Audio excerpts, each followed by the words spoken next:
I'm Larry Fedoruk. Welcome to another episode of my weekly podcast.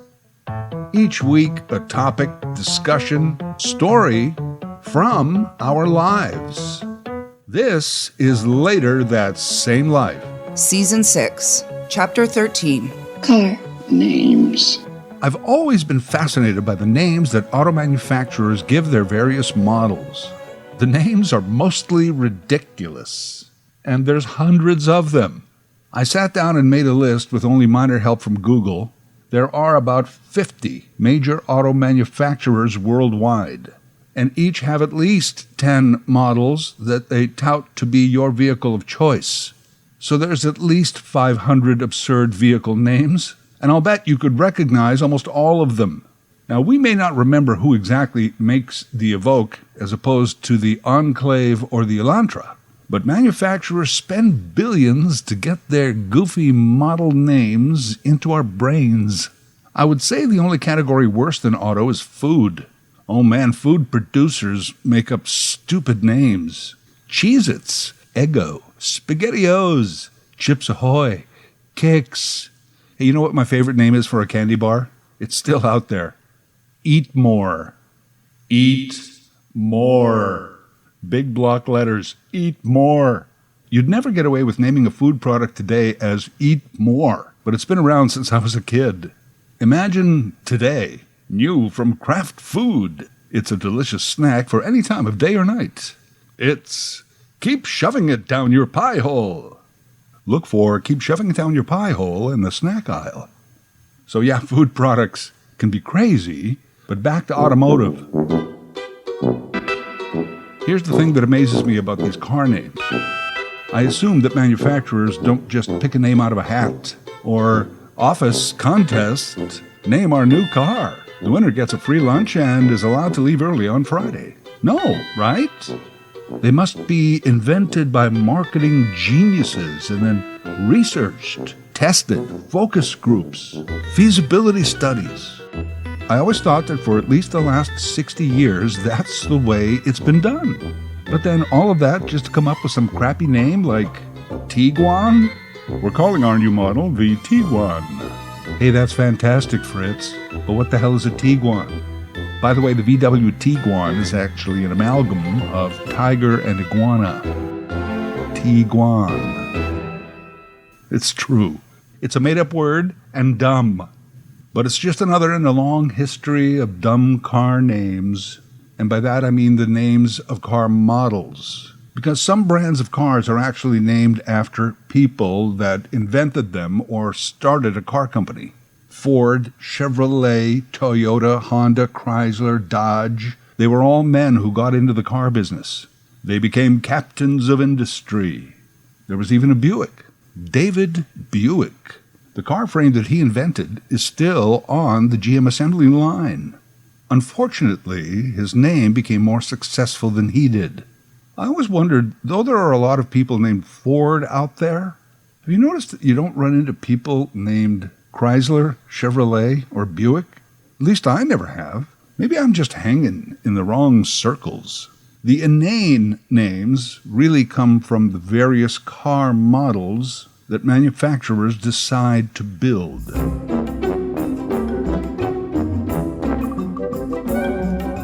Let's start with General Motors. GM had some brands that seemed to run parallel to each other.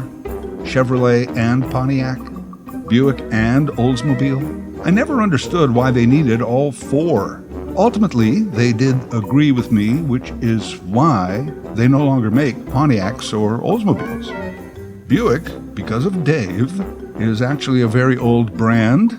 Over the years, if you wanted a Buick, you could buy a Buick Century, Skylark, Regal, Leisure, the Centurion, the Park Avenue, the Riviera, the Lucerne, the Riata, the Rendezvous, Terraza, and for a while, the Electra, which, by the way, was not Electra at all. As a matter of fact, it was a gas guzzler, a behemoth luxury car. My favorite was the Buick Roadmaster, a car name that actually made some sense. It masters the road. Okay, I think I want that. More recently, also a Buick LaCrosse, Verano, Enclave, XL, or Encore. Names. For a while, Buick offered up a model called the LeSabre, which means the Sabre. Why not name a car after a saber? I won't keep it in the garage, I'll keep it in a scabbard. The counterpart brand, Oldsmobile, also had a car named after a sword, the Cutlass, which we immediately called the Gutless because we're hilarious. Hey, hilarious. I'm surprised that's not a car name. The all-new Hyundai Hilarious. We make driving fun. Oldsmobile went with some numbers for a couple of their models, the 88, the 98, but they had dopey names too. The Calais, the Delta 88 Royale, Achieva, Aurora, Alero, Bravada, the Intrigue, the Omega, Forenza, Toronado. Do you realize I've mentioned 30 different car model names already? And yes, many will vary in size and function, but also many were just the same car. Basically the same car with a different name. I mean, what do you think sounds more elite? The Royale or the Regal? Should I get Bravado or Tornado? Hey man, it's Bravada and Toronado. Oh yeah, right, yeah, it's easy to get confused. Chevy models over the years. Biscayne, Bel Air, Impala, Caprice, Caprice Classic. Now all of those were pretty much the same car. They also made Camaros, IROC, Z24s, Corvettes, Corvairs, Monza, Novas. Famously, the Nova didn't seem to sell well in Latin American countries, because I guess no one at GM figured out that Nova in Spanish means no-go or not going. Brillante. I told you the car names were ridiculous. Chevy also made a Blazer, a Trailblazer, a Traverse, a Tahoe, a Suburban, Captiva, Lumina, Malibu, El Camino, Equinox, Groove, Cruise, Spark, Spirit, Onyx, Bolt, and Cavalier. Jesus. Oh, sorry, that last one was just a remark, not a car name. The Chevy Jesus. You know, I gotta stop giving them ideas. They make a Colorado, a Montana, and a Silverado, which is not a silver car, it's a truck. It's the Silverado. Hey, why not just name it Silver, like Lone Ranger's horse? Oh, no, said the ad man. Silverado sounds more, desperado. Chevrolet was a real person. Pontiac was also a real person, but not a car salesman. Pontiac was an Ottawa Indian chief. Pontiac, Michigan was named after him. GM named the car after the town, allegedly, although their Stratochief model used a chrome Indian figurehead as a symbol. Pontiac also made the Laurentian and the Parisienne, as if to say to old Pontiac, hey man, just remember it wasn't the French who screwed you over, it was the Brits. Difference between a Pontiac Parisienne and a Chevy Impala. Well, visually some, of course, but otherwise, again, it's really the same car. It was just a name game. Pontiac also made the Bonneville and a GTO.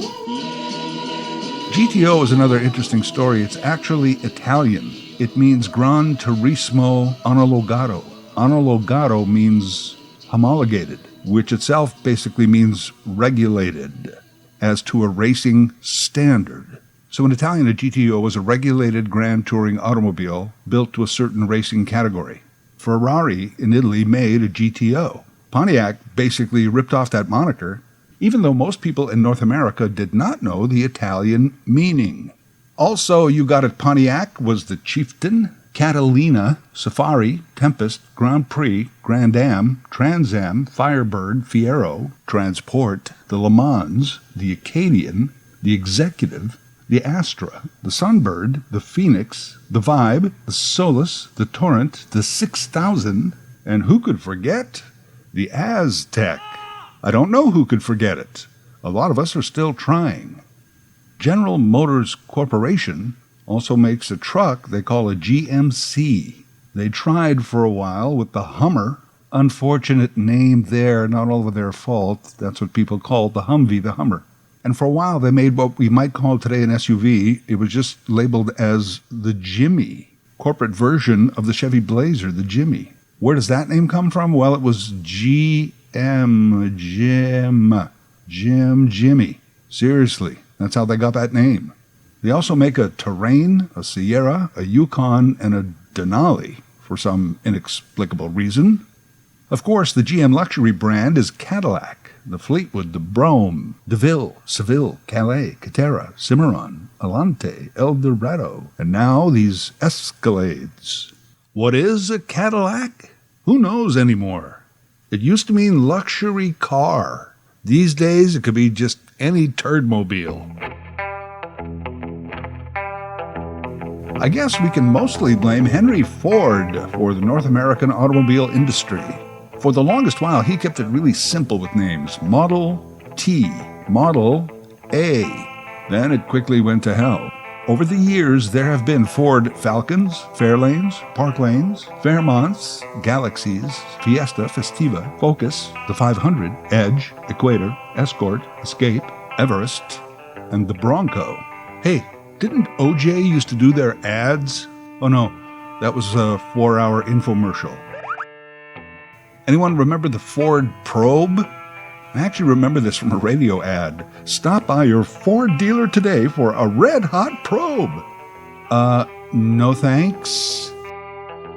They had the Pinto, the Maverick, Mustang, Thunderbird, the Landau, Taurus, Crown Victoria, Zephyr, Granada, Torino, Tempo, Telstar, the Capri, the Explorer, and the Expedition. Let's not forget their big mistake, the Edsel. They also make the Ranger, the Transit, and their famous F-150, apparently more popular than the Silverado. Do you know Ford also made a Durango for a while? It was a car. These days, it's a Dodge SUV. And what's in a name? Well, one of the best-selling cars in England is the Ford Puma. Of course, England. Over there, each car has a boot. You don't have to worry about a flat because a flat is where you live.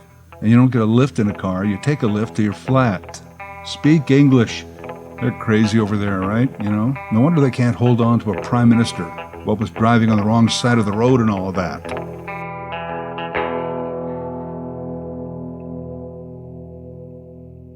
For a while, Ford also had a parallel brand, the Mercury. Mercs had a Montclair, a Monarch, a Bobcat, a Cougar, the Lynx, Meteors, Montcalms, Marauder. A lot of those were cop cars. The Colony Park, that was their station wagon. Cyclone, the Comet, the Marquis, the Montego, the Sable, the Mariner, the Villager, the Mountaineer, the Milan, and the Mystique. Yee.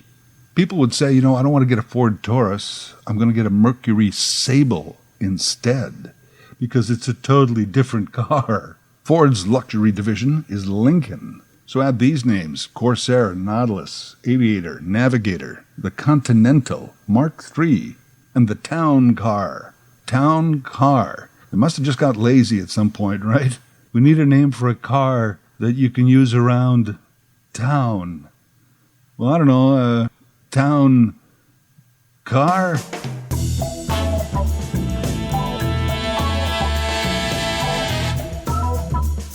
When we still had this North American Big Three, there was also Chrysler, which included Plymouth and Dodge.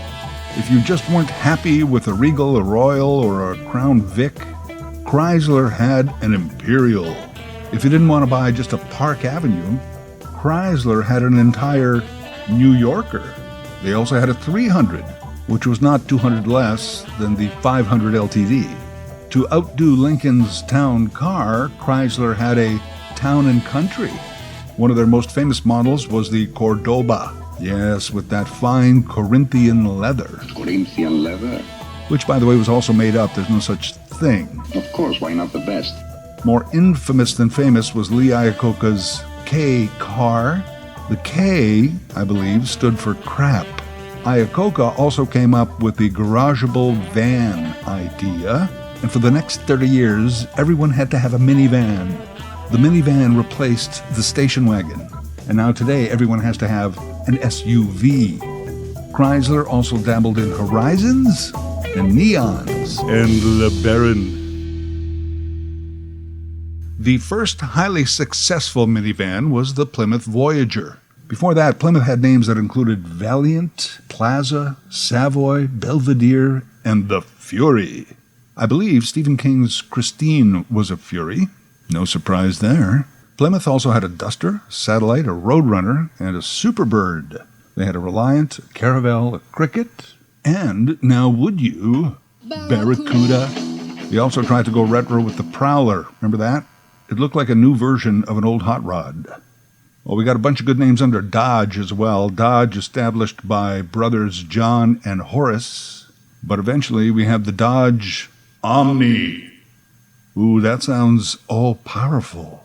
In fact, it was a crappy, sputtering compact car. Dodge muscled it up with the Charger and the Challenger, and now they have their Durango. They had a Viscount, a Diplomat, an Aspen, a Daytona, a Dynasty, a Spirit, Shadow, Stealth, Avenger, Intrepid, and a Viper. They also had a Dart and a Grand Caravan. And if the F-150 or Silverado is not to your liking, Dodge makes the Ram. Why don't you ram this red-hot probe? Oh, never mind. For a time on this continent, we actually had a big four group of automakers, actually more like a 3.5. Let's not forget American Motors, which gave us Ramblers, and other loopy car names like Marlin, Gremlin, Hornet, Ambassador, Javelin, Concorde, Eagle, Rebel, and Pacer. Dwayne's World, Bohemian Rhapsody, Scene. Yeah, that's a Pacer. AMC also owned Jeep, and even Jeep has a fine selection of random model names. They used to have a Wagoneer, Wrangler, Compass, Renegade, Laredo, Commander, Gladiator, and most odd, Cherokee. A vehicle named, without their permission, I assume, after an entire nation of people. The Cherokee. Yeah, what are you driving there? One of those Jeep Cherokees? Yeah, I was looking at those, but I decided on this Chevy Iranian. Of course, all of that is now the property of Daimler. So there's Daimler, Chrysler. They also have Fiat and Mercedes. There's parts of the big three still around in some form, but they no longer maintain dominance in the car market. You remember, too, that North Americans also had Saturns, Studebakers, LaSalle's, Duesenbergs, Packards, Tuckers, Hupmobiles, and many other brands and makers that just didn't survive. Number one in the world right now is Toyota. They have a Camry, a Corolla, an Avalon, a Prius, a Yaris, and a Sienna. Doesn't GM have a Sienna? Oh no, that's Sierra. Ah, yes, I remember. They also gave us the Celica, or Celica, depending on where you were from, the Ethos, the Venza, the RAV4, the 4Runner, the Highlander, the Land Cruiser, and the FJ Cruiser. And you can keep on trucking with their Tundra, or Tacoma. Tundra! It's a piece of dirt. In the past, there was the Corona and the Cressida. Toyota's luxury brand is Lexus. They're too cool to go with names. They just have letters and numbers after the word Lexus.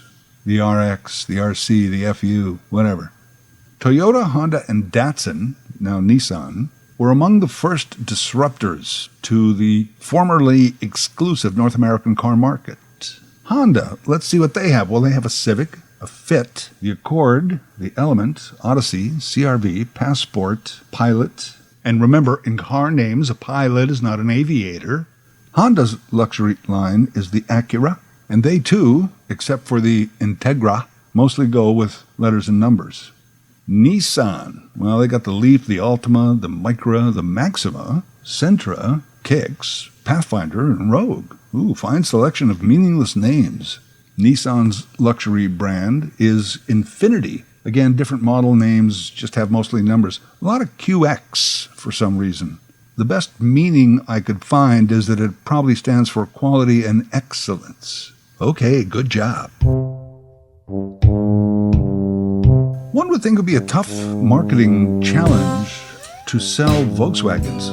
I mean, the name itself translates to a car for the people, but conceived by Hitler? Well, that doesn't seem to bother VW or the people that buy them.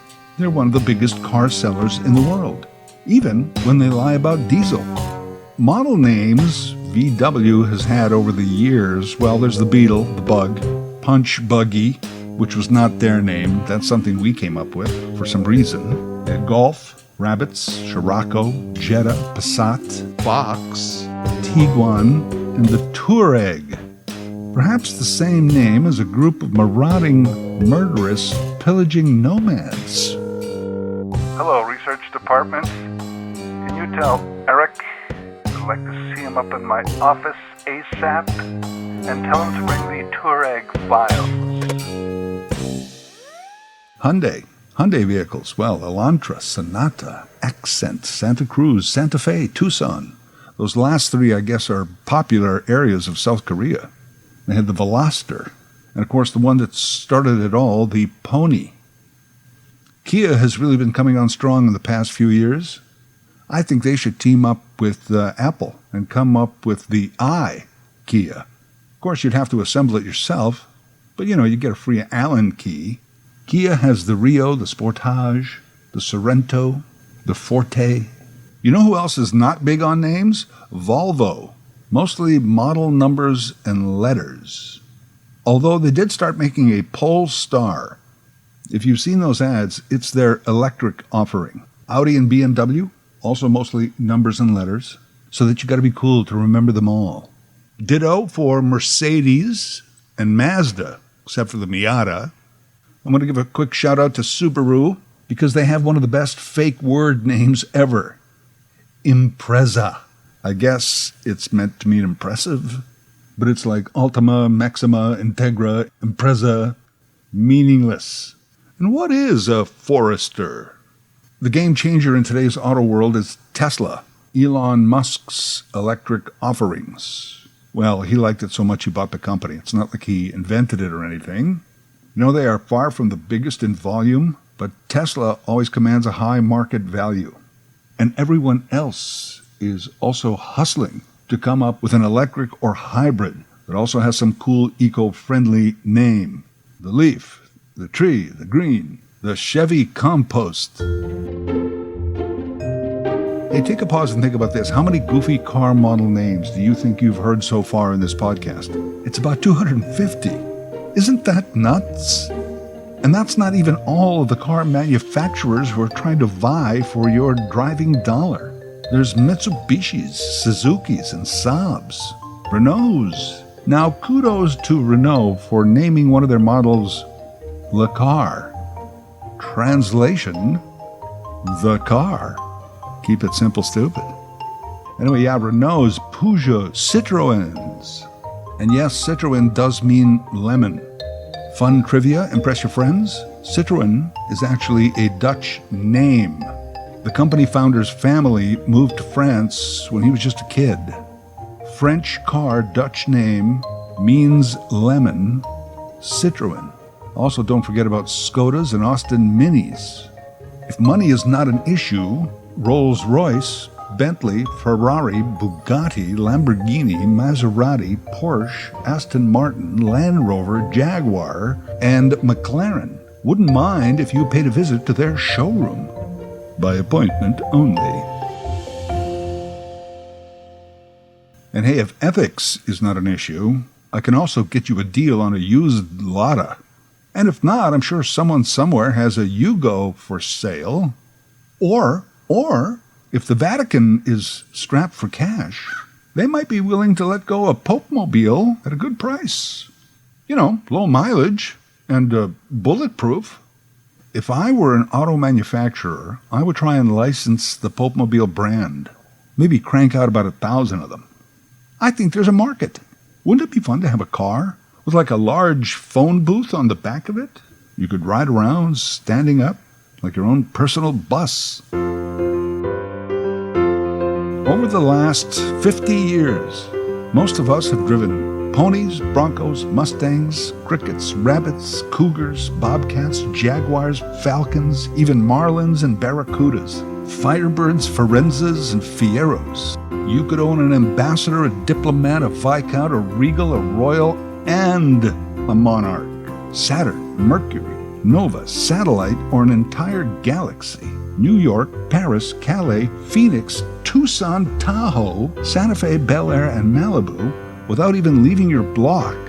Alero, Camaro, Corolla, Catera. It is all pretty impreza, isn't it? 1.5 billion cars on this earth right now. And they're all in front of you as you try to get home. I've been fascinated by cars my entire life. Well, mostly the makes and models, these names. Otherwise, I'm not a car guy at all. Never mind oil. I can't even change my own floor mats. Later That Same Life is written, voiced, and produced by Larry Fedoruk. LarryFedoruk37@gmail.com. Subscribe to Larry's podcast YouTube channel. Get automatic notifications with each new episode.